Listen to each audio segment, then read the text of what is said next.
Good morning everyone. It is the video for your chapter 6 of biology, that is life processes. Today in this chapter we will be learning about human excretory system and excretion in plant. So the first thing is excretion in human being. Excretion in human beings. तो अब excretion in human beings, सबसे पहला term क्या आता है, what do you mean by excretion. तो excretion का मतलब क्या हो गया, that is removal of harmful waste from the body, harmful waste from the body, इसी को क्या बोलते हैं, एक्सक्रीशन बोलते हैं। अब ये जो एक्सक्रीशन है वो क्यों होता है, तो बहुत सारा वेस्ट जो है, many waste are produce during various metabolic activities. ठीक है, वेस्ट प्रोड्यूस हो रहा है, वेस्ट प्रोड्यूस हो रहा है, कब वेस्ट प्रोड्यूस हो रहा है, ड्यूरिंग एक्टिविटीज़ या मेटाबॉलिक एक्टिविटीज़ बोल सकते हैं। अब ये जो मेटाबॉलिक एक्टिविटीज़ है इसको हम क्या बोल सकते हैं, ये हो सकता है मेरा न्यूट्रिशन, रेस्पिरेशन, ठीक है, ट्रांसपोर्टेशन। तो इन सब में कहीं ना कहीं एक वेस्ट प्रोड्यूस हो रहा है, जिसके कारण एक्सक्रीशन इम्पॉर्टेंट है। अगर एक्सक्रीशन नहीं होगा तो क्या होगा, तो जो भी बॉडी में अगर मान लीजिए एक्सक्रीट नहीं हुआ वेस्ट प्रोडक्ट तो एक्यूमुलेशन हो जाएगा। ठीक है, अब एक्यूमुलेशन मीन्स जमा हो जाएगा। तो देयर एक्यूमुलेशन, वेस्ट का जो एक्यूमुलेशन है, their accumulation in the body can be harmful। ठीक है, वो हमारे बॉडी के लिए हार्मफुल हो जाएगा, बहुत डिजीज़ेस हमारे बॉडी के अंदर होने लगेंगे। तो their accumulation in the body can be harmful and even lethal for an organism, lethal for an organism. अब ये लीथल मतलब क्या होगा, लीथल का मतलब होता है एंड इवन डेथ। ठीक है, तो डेथ भी हो सकता है अगर इसका ये जो वेस्ट अगर बहुत ज़्यादा हमारे बॉडी के अंदर एक्यूमुलेट होता रहा, जमा होता रहा, तो फाइनली वो तो हमारे बॉडी के लिए हार्मफुल है, वेरियस डिजीज़ होगा ही, या फिर हम लोग का ऑर्गेनिज्म का डेथ भी हो सकता है। इस चलते रिमूवल एक्सक्रीशन बहुत ही इम्पोर्टेंट है। अब पढ़ेंगे हम लोग human excretory system, human excretory system. तो मेनली ह्यूमन एक्सक्रीटरी सिस्टम में होता क्या है, तो यू कैन सी एक पेयर ऑफ किडनी होगा, ओके, एक इस साइड और एक दिस साइड। अब ये जो पेयर ऑफ किडनी है ये कनेक्टेड होता है,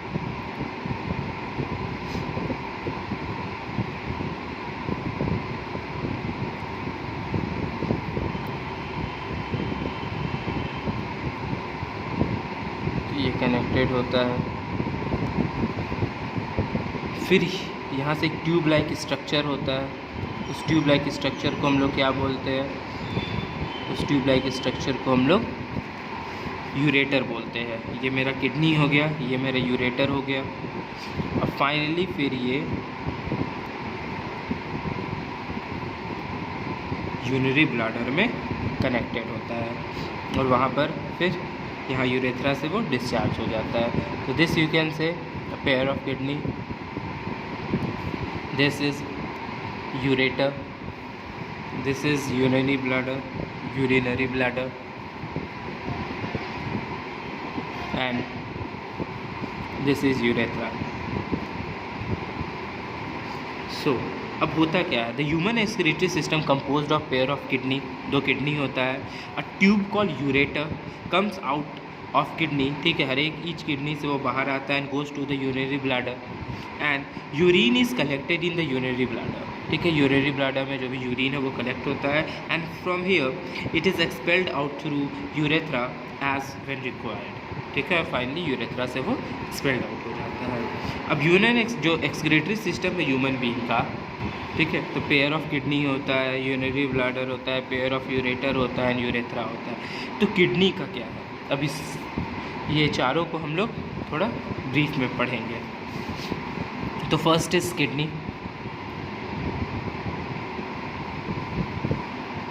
kidney, it is a bean shaped organ. ठीक है, बीन के शेप का होता है, bean shaped organ which lies near the vertebral column in the abdominal cavity. ठीक है, ये कहाँ पे लाई करता है? तो नियर द, जो हमारा वर्टिब्रल कॉलम होता है वहाँ पर लाई करता है, vertebral column in the abdominal cavity. फिर द किडनी कंपोज्ड ऑफ, इसके अंदर जब देखेंगे इसको और अगर माइक्रोस्कोप से अगर देखा गया किडनी को, तो अंदर में एक फंक्शनिंग यूनिट प्रेजेंट होता है। ठीक है, फिल्टरिंग यूनिट प्रेजेंट होता है, उसको हम लोग क्या बोलते हैं? नेफ्रॉन्स। किडनी के अंदर होता क्या है? The kidney is composed of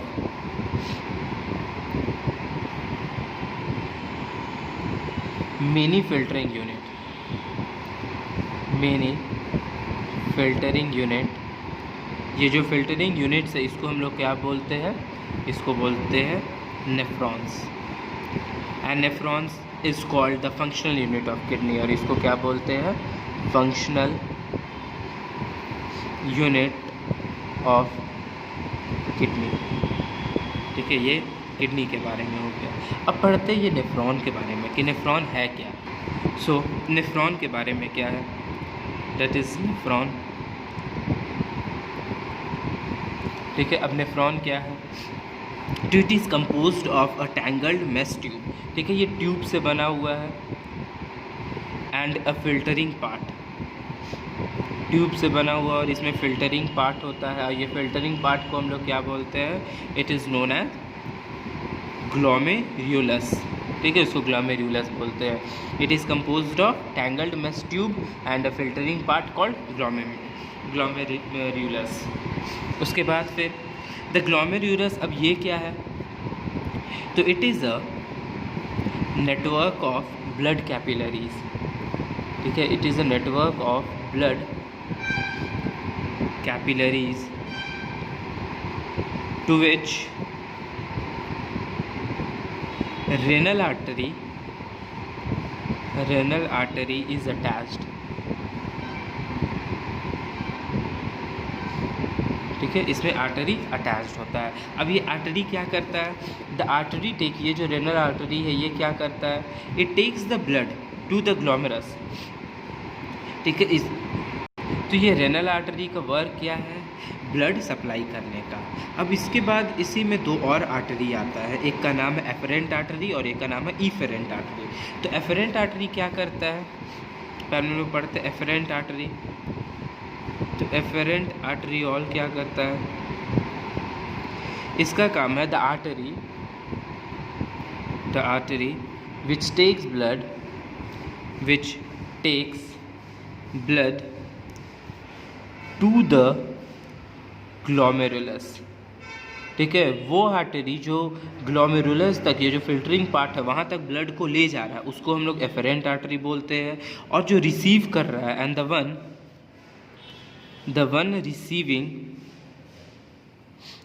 blood from the glomerulus, उसको हम लोग बोलते हैं कॉल्ड इफेरेंट आर्टरी, इफेरेंट आर्टरियोल।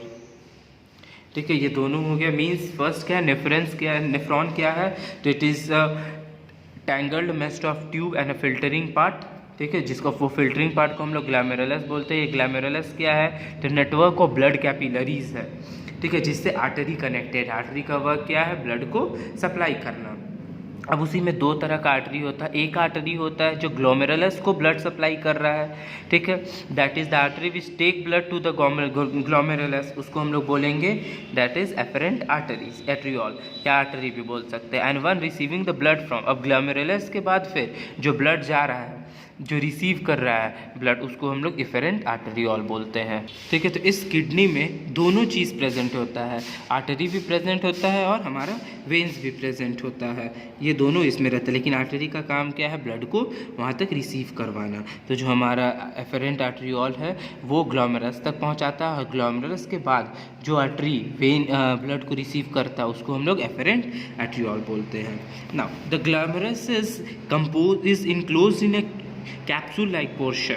ठीक है, अब ये जो ग्लैमरस है ये ऐसे ही थोड़ी प्रेजेंट है, ये एक कैप्सूल लाइक मीन्स पोर्शन में प्रेजेंट है। ठीक है, कैप्सूल की तरह, कैप्सूल के अंदर वो इनक्लोज्ड है, कैप्सूल लाइक पोर्शन।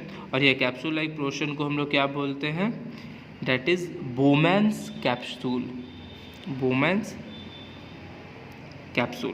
ठीक है, इसको बोमैन्स कैप्सूल बोलते हैं। अब फिर ये जो बोमैन्स कैप्सूल है ये और एक्सटेंड करता है और ये एक्सटेंड करने के बाद वो बहुत ही पतला पतला ट्यूब्स में बन जाता है और वो पूरा कॉइल हो जाता है, like I will showing you the figure. And finally the tube from various nephron coverage into converge into, अब ये जो ट्यूब है, ठीक है, बोमैन्स कैप्सूल का जो ट्यूब है वो सारा कन्वर्ज करता है और कन्वर्ज करने के बाद finally into a conducting duct which finally goes into a ureter. ठीक है, तो किडनी के अंदर में ही ये सब सारा प्रेजेंट होता है, लाइक सपोज, तो ये सब सारा कहाँ प्रेजेंट है, किडनी के अंदर, दैट इज़ नेफ्रॉन्स के पास। तो अब ये like you can see over there, okay, इसमें आप देख सकते हो। तो ये हमारा क्या है, ग्लोमेरुलस है। ठीक है, ये हमारा आर्टेरियोल है, एफरेंट आर्टेरियोल, और ये क्या है, इफरेंट आर्टेरियोल ये है, और ये मेरा एफरेंट आर्टेरियोल है। तो अभी हम लोग क्या पढ़े थे कि हमारा जो एफरेंट आर्टेरियोल है, जो एफरेंट आर्टेरियोल है वो क्या करता है, the artery which take blood. ठीक है, यहाँ से ब्लड आया, ये हमारा आर्टरी है। ठीक है, ये मेरा this is called the artery, this interlobular artery. तो ये रिसीव किया ब्लड। अब ये जो आर्टेरियोल है वो एफरेंट आर्टेरियोल की तरह बिहेव किया, ये ग्लोमेरुलस तक ब्लड को पहुंचाया। अब ग्लोमेरुलस फिर यहाँ से ब्लड लेने के बाद वो फर्दर एक्सटेंड करेगा, डैट इज़ एफरेंट आर्टेरियोल से, और ये फिर इधर मूव कर जाता है और ये अंदर मूव करते रहता है। अब यहीं पर हमारा लाइक यहाँ पर देख सकते हैं, ये हमारा ग्लोमेरुलस है। ठीक है, और ये हमारा बोमैन्स कैप्सूल है। तो ये एक ट्यूब की तरह है और ये फाइनली कनेक्ट हो जाता है, ये कन्वर्ज कर जाता है। ठीक है, और ये यहाँ से बाद फिर नेफ्रॉन स्टार्ट हो जाता है और ये एक प्रॉक्सीमेटल ट्यूब में कन्वर्ज हो जाता है। और वहाँ फिर वो जो ट्यूब है वो क्या करता है, फिर वहाँ से ट्यूब से फॉर्म वेरियस नेफ्रॉन्स। ठीक है, वो ट्यूब सब कनेक्ट होकर फिर नेफ्रॉन बन जाता है और नेफ्रॉन बनने के बाद लाइक सपोज यहाँ से ऐसे रिसीव हुआ, ये हमारा वुमेन्स कैप्सूल हुआ, it can be like this, like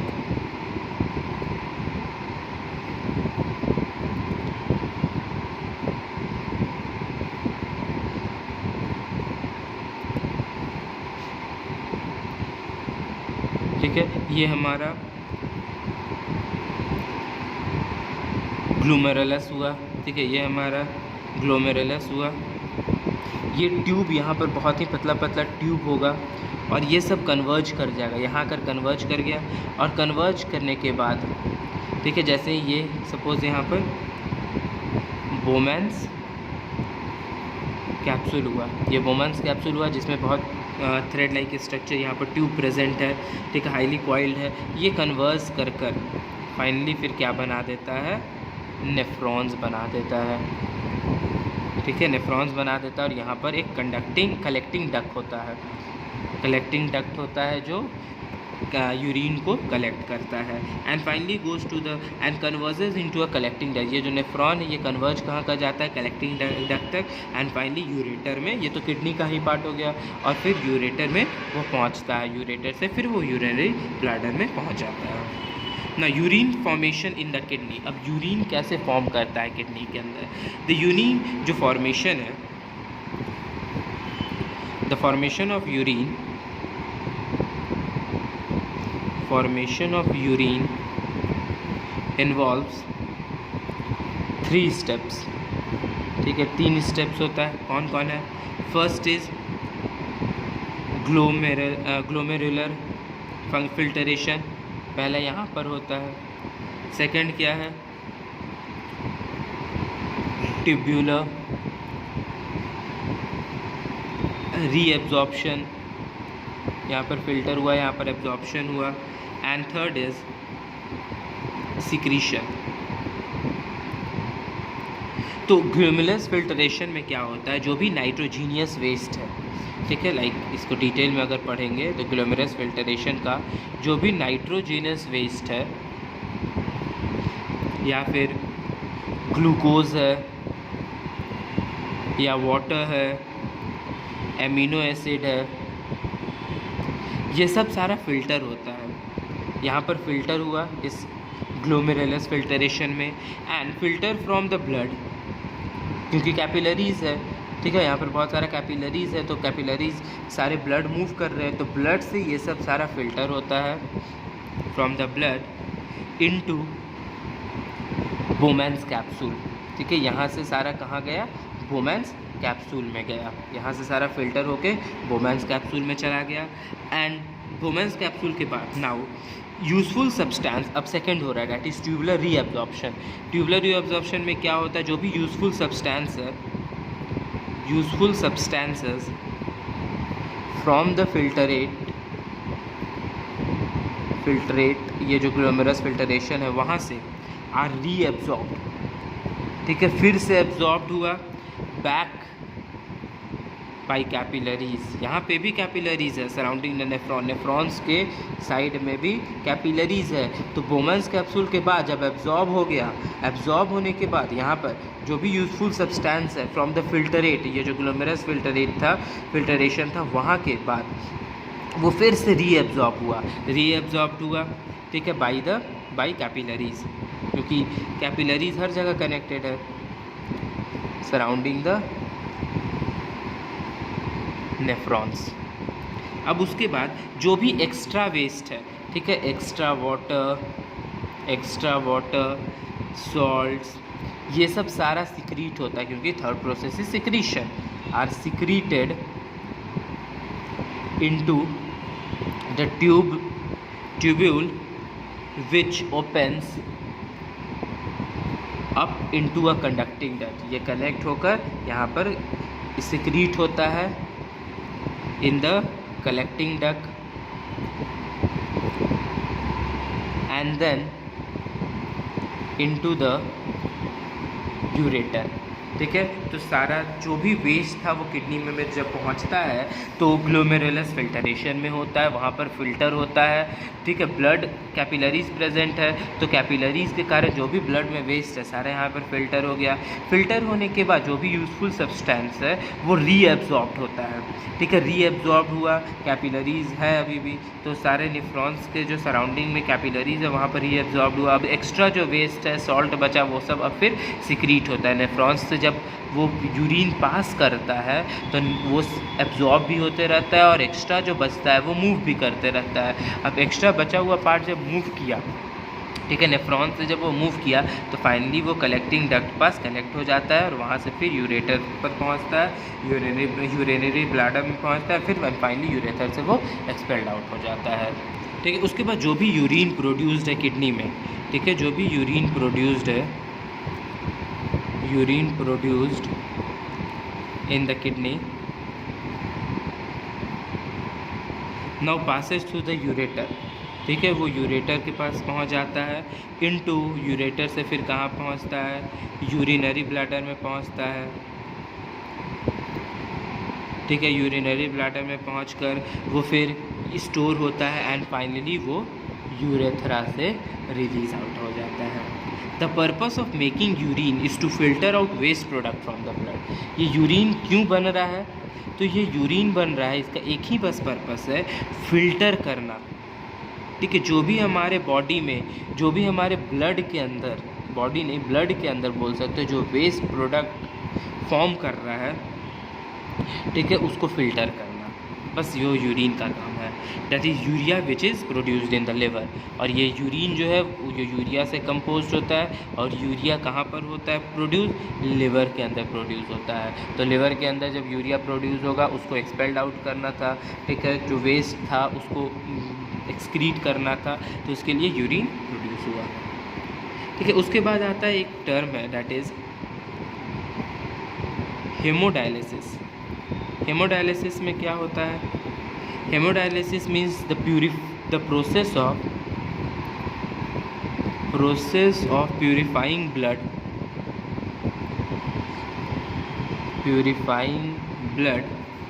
by an artificial kidney। ठीक है, उसको क्या बोलते हैं? हेमोडायलिसिस। डायलिसिस मतलब क्या होता है? तो simple, the process of taking out the waste product, उसको डायलिसिस बोला जाता था। Haemodialysis the process of purifying blood by an artificial kidney and it is made for kidney failure patient. और ज़्यादातर ये किडनी फेलियर जो पेशेंट होता है ना, उनके लिए ये यूज़ होता है, जिनका किडनी अच्छे से वर्क नहीं कर पाता है। तो ये आपका यहाँ पर excretory system for human beings ये ख़त्म हो गया। So in the next video we will be continuing with the excretion in plant. Okay, that's all for today. Thank you.